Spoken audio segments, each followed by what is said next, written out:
Hey everybody, my name is Tyler and welcome to Sector T Studios. Thank you so much for stopping by today. It's been a minute. I've actually been at home taking care of my dog after knee surgery, which is a full-time hands-on thing. Like, it's been absolutely crazy, but he's healing up super well. We've got a few more weeks of that to go, but I have been able to sneak out to the studio here over the past couple weekends to get some stuff done for this video. So I'm very excited to share this with you. We're going to be working on what that Windows 98 rig from my previous video turned into. So we'll get more into the details on that. But also, I've been working on some things at home. I was actually able to reconcile some issues between my sample cell, Korg Oasis PCI, and SW1000 cards. So happy to report those are all working together in one system. I've got another video that I'm working on from my home rig, basically, that I'll post as well, going through some of that troubleshooting, and that will lead into a whole bunch of deep dives. So today we're going to go very heavy on the Yamaha stuff, the SW1000, DS2416, Soundblaster stuff. Like, this is a full-on Yamaha rig, and I'm incredibly excited to have it as part of my studio.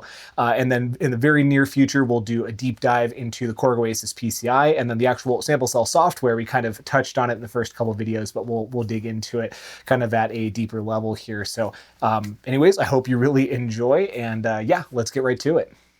I was inspired by the Custom PC Hardware YouTube channel. He throws together a ton of stuff like this with aluminum extrusion and all kinds of different panel types and stuff. It's super, super cool. So it's based on some of those things. There's no panels on here now, but there will be. And yeah, let's go through it. So I wanted something easy. This is made out of 2020 aluminum extrusion. I didn't want any cutting, drilling, anything like that, no tapping. So there's no corner cubes or any of the standard hardware. It'll be held together by brackets. And you can see even my vertical supports here are actually 3D printed. So that was kind of the combination here, is off-the-shelf aluminum extrusion plus a couple beds of 3D printed parts. So this gets me to my exact 5U height for this case, which I wanted a little bit of extra room for those top fans. We'll get back to in just a moment. But as you can see, we've got 6 5¼ bays here in the front, tons and tons of room. Like, this is just really awesome. I can configure this obviously any way that I'd want to, and eventually this will become an open system where, you know, I'll have more designs, other people can submit their own, you know, that kind of thing. So this should be really cool. Now, the brackets that hold everything together, this is kind of the current style of design that I have. So also printed in PETG, and it's got this little recess here for an 8mm magnet, which will help to secure these panels down, also 3D printed. And that was just so that on any given side, I'd be able to get into the case, get to wires, that kind of thing. Again, I really hate, you know, restricted PC cases and stuff. It's just a pain to work in. So this kind of, you know, kills two birds with one stone. And then these, of course, will be in the corners. This is an older bracket design, but they'll be there as well. And so it's the structural support plus the mounting platforms for these panels. And as you can see, so this wouldn't be something you typically see on the top of a rack mounted chassis, but, you know, knowing that I'd have some room above it, this is what I opted for. So we've got two 200mm fans. These go through the Noctua low noise adapters. So they just run at half speed, super quiet, makes everything very cool, still pushes a ton of air due to their surface area. And this is all supported on this piece of aluminum extrusion here, and the bracket that I showed earlier actually just sits underneath. It is an exact width, so it's not the easiest to pull off here. But yeah, so then on the back side, you know, eventually, again, we'll have those magnets there to you know, mate with another magnet on this side to kind of hold everything down. But this is very, very sturdy. Obviously the extrusion helps, but the fan bodies also, you know, provide quite a bit of support. You know, of course, if you're someone who, you know, 3D prints, you probably also have a CNC machine. I don't, or at least don't have access to one of, you know, this kind of size, but, you know, you could probably get away with CNCing something that may be better than printing, but I figured I'd get away with it here because these fan holes are so large. So yeah, that'll be kind of that back panel. And then we've got this sort of tooth design so that it can interlink with another panel that would cover the front portion here.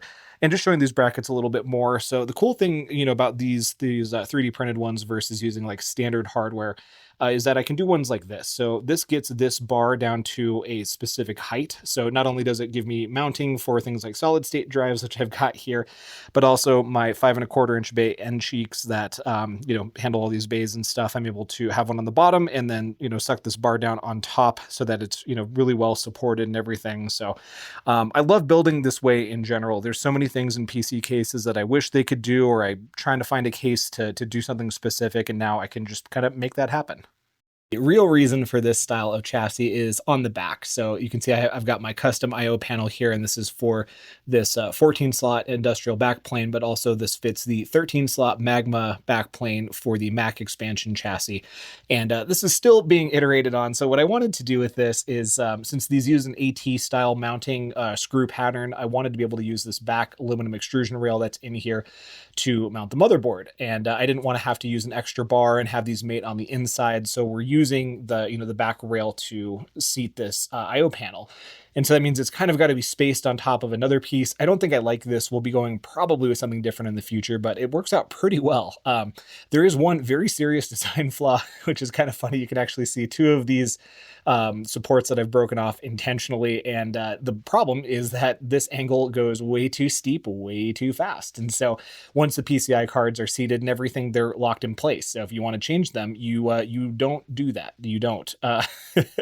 So I'll be iterating on this in the future. So this angle will start, further back and everything. So there'll be room to change out cards, as you would expect. But yeah, once I do get that final design, iterated on and everything, we'll definitely do a disassembly, reassembly video for this and get it into its finalized housing. And then otherwise, we've just got our power supply mount over here. This is really simple. So again, 5U height on the chassis. This is a standard ATX power supply cutout and everything. And that was probably the easiest part of this. But I was curious on how well the plastic would hold together, and it does hold very well. So it's actually very stable here. And then this does rest on a couple pieces of extrusion. So even if this were going to be moved around a lot or whatever, I feel pretty confident in it. So I'm very happy with this overall, and I will absolutely continue to post progress as I redesign these cases and kind of get them ready for more of a general release.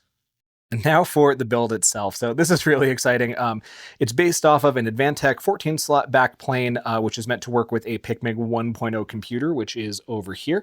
And so this is a Pentium 4 3.4 gigahertz. And then we've got 512 megs of RAM for easy compatibility between Windows XP and Windows 98. And then we do have a solid state drive. It's actually got a native SATA to IDE converter on board, so I don't even have to deal with adapters with this, which is awesome. So we've got all these PCI slots, and then over here we've actually got a couple of ISA slots available as well.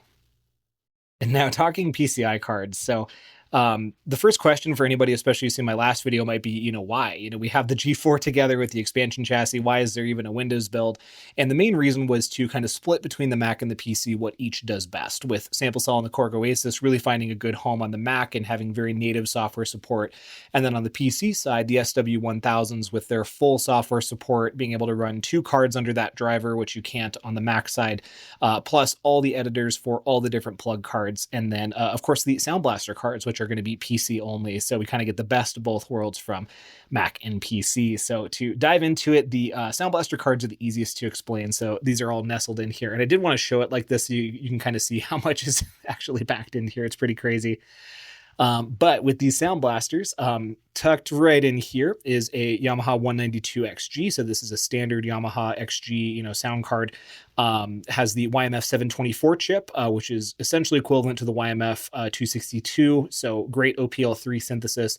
And when controlled under a program called Frequency Monster, we get bitimbral sound. So 2 synthesizers, one 6-voice synth using 4-op OPL3 FM synthesis, and then another 6-voice synth using 2-op OPL3 FM synthesis. So really, really awesome options here. And Frequency Monster can address multiple cards. That's why we've got them all in here. So we've got that classic Yamaha card here, and then we need to find other cards that run off of different drivers. And that's what the rest of these do. So we've got a Teratech 512i here running off of the FM 801 chip. Sounds amazing. This is probably the best sounding one out of the bunch. This is the classic sounding for sure, but this one sounds pretty incredible. Great output out of the card, like really fantastic audio path on this one. And then over on this side, we've got the Teratech 128i using the ESS Solo 1 chip. Also sounds pretty great. And then the kind of more budget ALS 4000 also still sounds good. A little bit quieter than the others, not as clean of an audio path, but it does sound really great. And the reason for these in general is like that's the sound of 90s PC gaming. So I've got FM in my rig, but this is like what you would have heard playing PC games in the 90s. It's what I remember as a kid. And especially if you're like a Sega Genesis fan, very similar style of FM synthesis. So I'm incredibly excited to have these in this rig. And getting to the meat of the rig, on the Mac side of my last video, I did, have a SW1000XG. In fact, this one right here with the PLG 150DX, DX7 on a card, basically. So this was in the system along with one DS2416. And that was a pretty cool setup. There was no, additional expansions. I had a stereo output out of each, and that worked out pretty well. But on the Mac side, it's not quite as stable. I did find that the editor was locking up sometimes.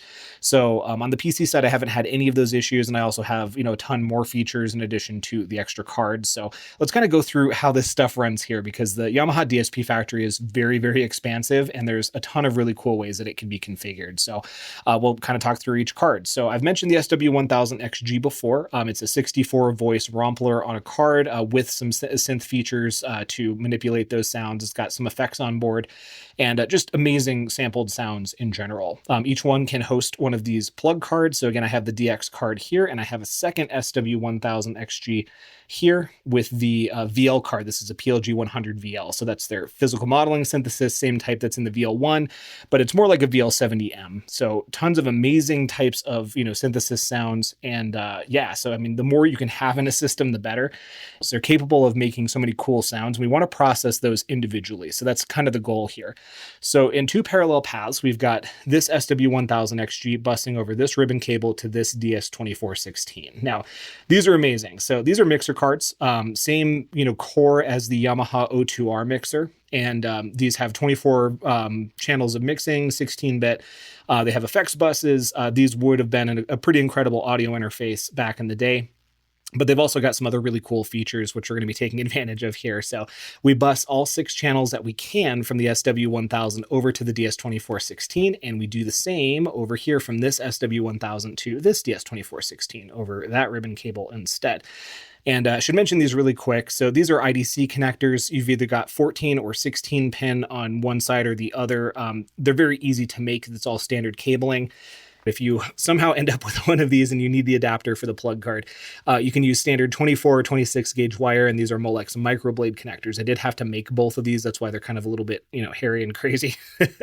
But when you buy one, they're pretty much always missing. So that's kind of what I had to do there. But the neat thing about this entire system is that when you're busing over these ribbon cables, everything's at DSP rate. So there's no latency. It's not going to the PCI bus. Like, these cards are talking to each other directly, which allows us to do this type of setup. The normal setup that Yamaha would have had you do. So if you were really focused on mixing, you'd grab one of these DS2416s, you'd probably grab a second one, and then using these 2 ribbon cables up here, you would actually crisscross between their ins and outs so that you could bus channels back and forth and have just this really wide mixing interface, which is awesome. If you wanted to involve an SW1000 in the mix, then you would cascade over just like we have here. So from the SW1000 to DS2416, and then you would bus from this port, the output port from this DS2416 to the input port of another. So it's a full cascade down in one direction. And you would think of this last DS2416 as like your master card. Your final mix would come out of that one. But the driver isn't necessarily aware of what's happening over these TDM cables. It's just, as long as it can understand the signal, then you can kind of, route things where you want. So that's why we've got 2 parallel paths here. Each driver supports 2 cards. And so we're just running them in 2 separate paths. They don't mix at all. They don't talk to each other in any way, shape, or form. They're clocked separately, but they come out analog on the outside, so it doesn't really matter. But yeah, so we try to get 6 channels from each SW1000 to each DS2416, and I'll show you further down the chain what we end up doing with that. So taking a look from this side, of course, more ribbon cables and stuff, but each DS2416 has a capability of outputting either 4 or 8 channels over each of these ribbon cables. So I've got 2 here from this DS2416, and then I've got 2 from this one. You can see I had to make this one and tape on my own ferrite magnet, but again, common parts, standard IDC connectors. Pretty much all the way around, which is awesome. But yeah, so this card will go to a pair of these AX44 input-output modules, and this card will go to a pair here.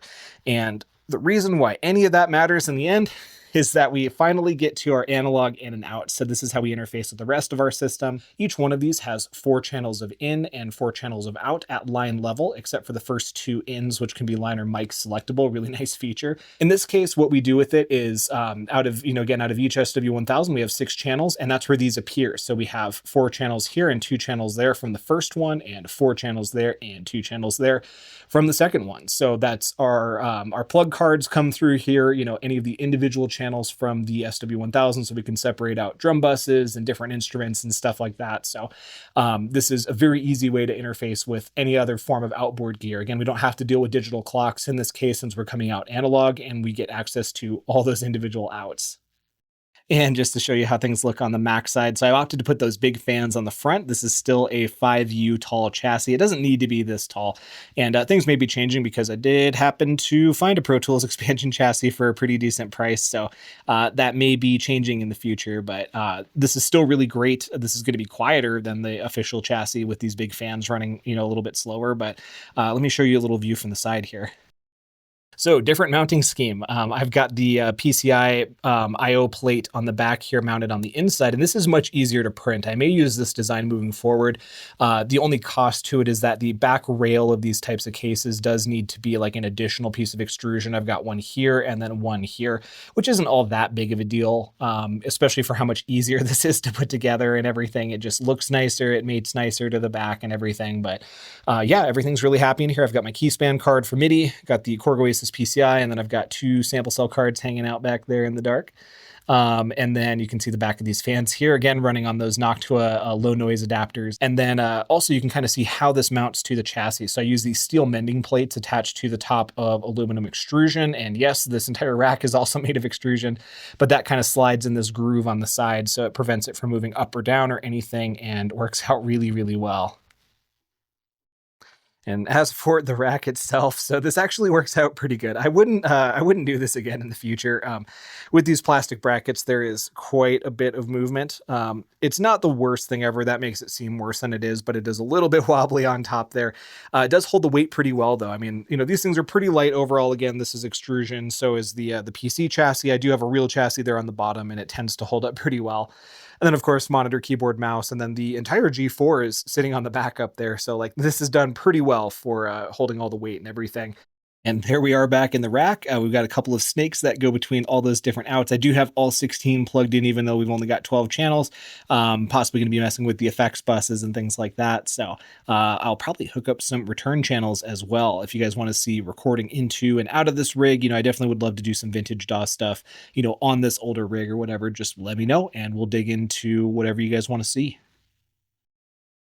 All right, and now for the software side, let's take a look through things here. So let's get the device manager opened up so we can see what's installed. And this is all pretty straightforward. So we've got all the drivers here. So we have our SW1000 stuff. We've got the DS2416s, and we've got the YMF724. This is that 192XG, the 512i from Teratech, ALS4000, and then the 128i. So all those drivers are here. They're working together, and most of this is fine. So the 512i and the traditional Yamaha driver do work well together, the legacy driver here. So those are fine from what I can tell. But the way the driver is written for the SW1000 and the DS2416 in Windows XP is that each pair of ports takes up an entire audio device. So Windows XP has a hard limit of 32 devices, and by the time we get to the end of that, we've actually bumped the ALS4000 and the Teratech 128i off the end of that list, so we can't control their volume levels. So I'm not getting any sound right now out of the Teratech, and then the ALS4000, it looks like it starts at half. So when I do load it in, if I disable all the other drivers and just load this up, it starts at half volume, but it's logarithmic. So I think it's actually quieter than half. But anyways, we've definitely got 2 Soundblaster cards working, so that works out pretty well for this particular setup. And yeah, it just starts up and works basically. And in lieu of a DAW, everything is controlled with MIDI aux. So the traditional kind of old standard, love this. It's fantastic. It's designed for live performance. So very stable Windows XP and Windows 98. And our routing is really simple for this. So we're using the hardware MIDI ports from the 2 SW1000s, and I've got both of those direct routed to their specific internal synth. So that is set up with direct routing. And then I also have their ports routed to a pair of MIDI yoke virtual ports. So this is for those Frequency Monster cards, and I didn't know how many I'd be able to get running. I know that virtual MIDI ports from MIDI yoke will usually accept 3 or 4 clients, so I wanted to set up a couple just in case I did get 4 to work, maybe more in the future. We'll find out. But yeah, it's all very, very straightforward, and so all that has to happen is this just needs to be running. I've already got my routing set up and everything through those MIDI devices, and yeah, this will just be listening for anything that comes through. So if I select one of my drum channels here, for instance, You can see that on the on Cubase, you know, I'm playing sound through, I'm getting sound back there, and then you can see the MIDI coming through in MIDI aux, and that'll happen over, you know, basically any ports that you have configured. So very basic, and then we just minimize that, it runs in the background, and we don't have to think about it again. Now, for the pair of SW1000s, we actually do run 2 instances of Yamaha's XGEdit. And so this is really fantastic. We'll just ignore one of these for right now. And yeah, so the way that these work is really awesome. The SW1000, again, is a Rompler on a card, 64 voices. And so on the right side, we get to choose what the patches are. And this is the main way that you choose a sound in the SW1000. You're not starting with basic waveforms or anything like that. You're starting with a patch from a list, and there are thousands of them or hundreds of them. I don't know. There's over 1,000 for sure. So there's a bunch. And yeah, you can set what channels they respond to, and then how many voice parts are reserved for each one. So that's really cool. Out of the 64 voices, you can make sure we have 2 dedicated elements for, you know, this particular part. And again, you can layer voices as well. And then in terms of sound shaping, so I mean, we're dealing with samples here, and we're dealing with, you know, a 90s engine, so we can't necessarily get super crazy with what's going on, but we do have an amp envelope to help shape that sound a little bit further. We do have an EQ that's just kind of like a generic, you know, static EQ for that particular part. And then out of the effects, we can kind of choose what we've got here. So we've got reverb and chorus as sort of built-in effects, and we have insertion effects, which we can kind of manipulate further. I haven't dug too much into the effects myself. I've just been using sort of the default that comes with these patches, but these are global as far as I understand. So anything that's getting sent to reverb, all the, you know, the parts will essentially come through the same one. So not too bad. It works out pretty well there. And then we do have LFO settings for modulation, and we can bring in stuff from pitch bend or pressure, which is aftertouch in this case, and then a couple different CC controllers. And yeah, then moving on to the effects parameters. So this will be for the particular effect that you choose. You know, these will light up differently depending on what you've got, and they are individual per part. And you've got kind of your main part parameters down here. So you've got like your filter cutoff and resonance. And with this filter, it doesn't close all the way, unfortunately. So when you control it over MIDI, it treats this cutoff as a basically as the center point, and it will never close all the way. It'll never open all the way from there. But you can affect the sound, you know, nonetheless. You can still do really cool filter sweeps and stuff like that. It's more meant to, you know, be sort of like a post filter, shaping the sound after the fact. But it works out pretty well for that. And really, really, really cool sound. So I've got the session pulled up here in Cubase, and I had already played a couple of those drum sounds, but just really amazing sounds. Granted, I'm not a keyboardist here. You'll hear the full demo in a second, but fascinating sounds. We've got these harmonics. And then my guitar lead is like an electric guitar stacked with some tremolo strings and some other parts.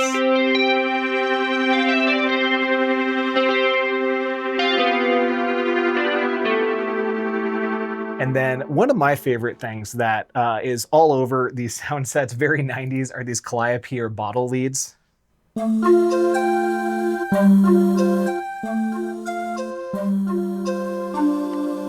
Very, very cool. I've got a couple of them.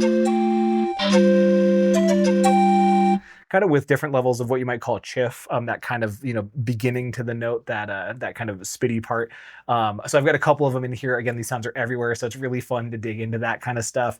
And then talking about that filter, I actually did use kind of a helper filter from KHS, so from Kilohertz, in the actual DAW session for this particular synth part. So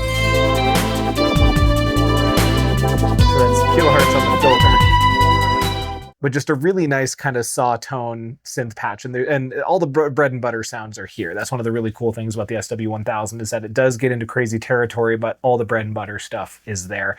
And then, you know, kind of digging into some of the VL stuff, that's very much done in the same way. So if I open up, let's see, where did I throw my VL patch? Let's find out. I think it's here.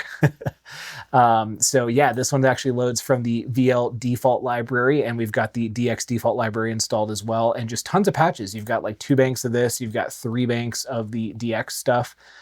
It's incredible. Like there's just so much sounds in here, and these are just the default ones. This is without invoking either of the 2 editors. We can edit those as synthesizers directly and not just have to work with the presets. We will be doing that in the future, but I wanted to kind of work with some of the built-in sounds that are here. So the part in the song that actually uses the pan flute, I actually want to jump ahead to that because I'm not going to be able to do it justice. So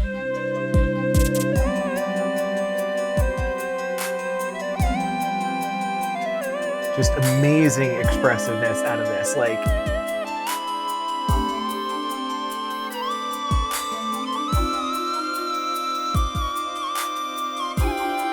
responds to all those really fast bends super well. Like, this is like 25-year-old technology, 30-year-old technology. This is crazy.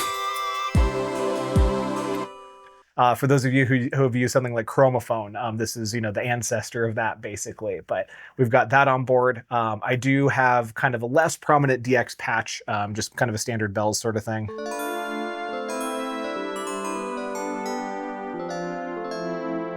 It's kind of going on in the background throughout this track. And then, I mean, there's tons of stuff. You know, we've got our saw leads. Again, more bread and butter kind of stuff. Pretty fun basses. Again, in that bread and butter territory, which is awesome. And then sort of a little synth guitar that I built up.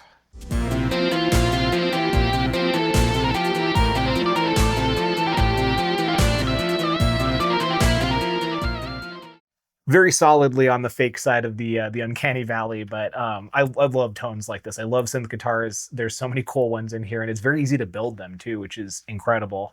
And then I don't have these named towards the end, but then you just go into all kinds of really cool 90s sounding pads. So kind of like a vocal thing. And it's got like the pitch slide.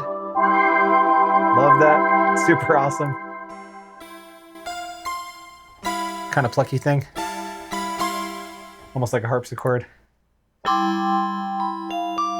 More bell tones. And there's a ton of these on the SW1000.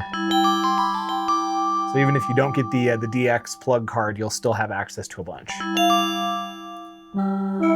And then stuff like this. Okay, this was my favorite one out of the bell pads. Almost more like a D50.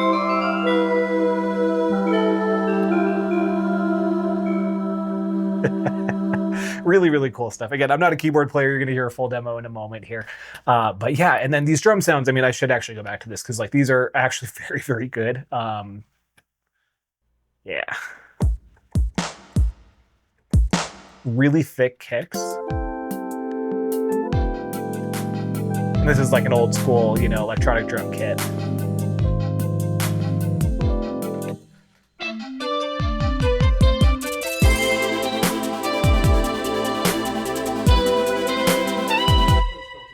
Yeah, great sounding drum kits, great all around, like amazing bread and butter sounds. So love the SW1000 stuff. And as you can see, you know, 2 instances up here running off of those 2 cards with both their plug cards active. I do plan on digging into the editors later to figure out more sounds out of the DX and VL cards. I am familiar with Yamaha DX FM editing, but I'm not familiar with the VL side. So that'll be really cool to dig into. And these could just sit in the background. And then we've got Frequency Monster. So this is really cool. This is a very old school style interface. And the way that this works, so if we look at this front window here, is that I'd mentioned that it's bitimbral. So you've got 2 different FM sounds. On the left, you've got these 4 operators that respond for the 4-op 6-voice FM synth. And then on the right side, you've got a 2-op 6-voice FM synth. Again, all OPL3 sounds off these chips, or OPL3 compatible.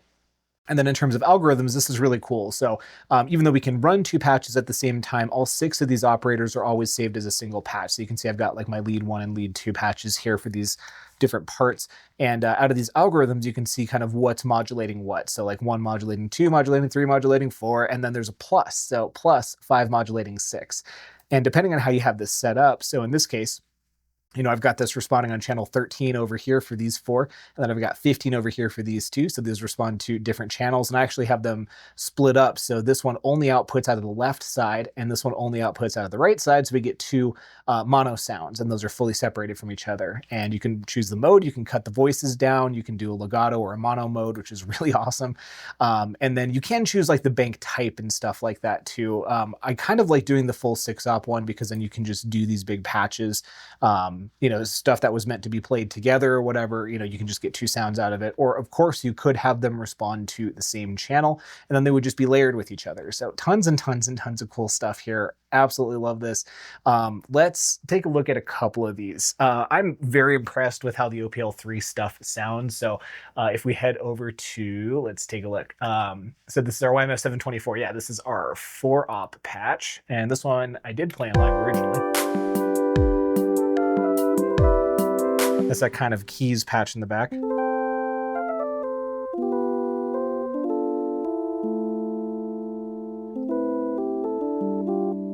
Kind of pushing more towards those sine waves still.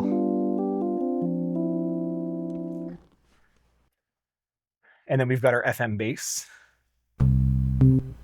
Nice click on the front.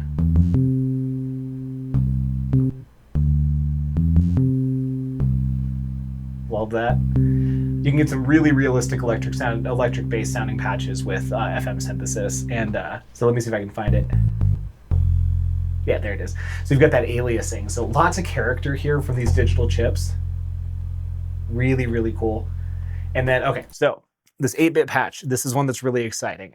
So I had a ton of fun with this because it actually modulates through a square wave on each one of these, and you can actually see it here on this front one. So we do have the extended waveforms from the TX81Z. So we've got the sine, half sine, absolute, quarter pulse, fast, and fast absolute with square and pulse as well. So we can kind of get to these chiptune sounds. So if I was just to do a fast arpeggio with one of these, something like this,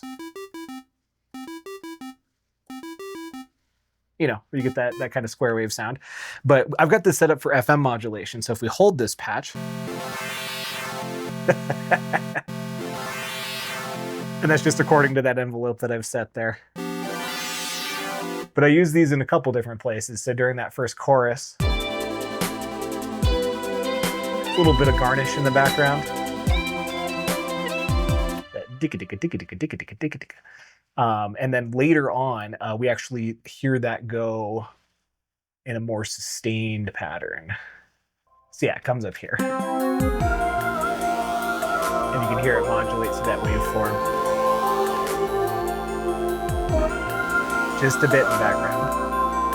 But just so many fun things you can do with this. I mean, I love the TX81Z. I love some of this extended FM synthesis stuff that goes beyond sine waves. I almost like this more than working with something like a DX7. Like there's just so much more possibility here. And as I try to find different synthesizers and stuff, I'm still looking for that perfect FM synth. I'm getting more and more close to that just being like my preferred method of synthesizing stuff. Tons and tons and tons of fun FM options here. And then otherwise, I think that's pretty much it for kind of the general walkthrough. So let's kind of go through a quick wrap up of everything, and then I'll play my demo track for you. I hope you really enjoy it. So yeah, that's it. That's the build as it sits right now. Super exciting, really, really fun to work with. Yeah, like I said, I've got another video as well that's coming out pretty soon. So this will be for my at-home rig, basically, with a Oasis PCI, 2 sample cell cards, SW1000 Soundblaster card, all in a Windows 98 rig. And that might change very drastically how the setup is working here. But for now, I think I really like it. You know, having the Mac there with all the stuff that it does best and the PC with all the stuff that it does best. So we've got a ton of fun things that we're going to be able to do very soon here. I think next we'll dig into the Korg Oasis PCI at a deep level, go through the editor and everything. We'll follow that up with sample cell, and of course this will be after the home rig is kind of finished up and everything. That video should be up probably in the next few days after this one. And yeah, I really hope you enjoyed the video and everything. And I'd like to leave you with my demo track. So this one's called Ever After. Uses both of these SW1000XGs, DS2416s, and 2 of those Soundblaster cards. I had a ton of fun writing it, and I really hope you enjoyed it. And of course, if you made it this far, give me a like or subscribe if you feel so inclined. I would very much appreciate it. And thank you for being here. So I hope you have a great rest of your day. Thanks so much.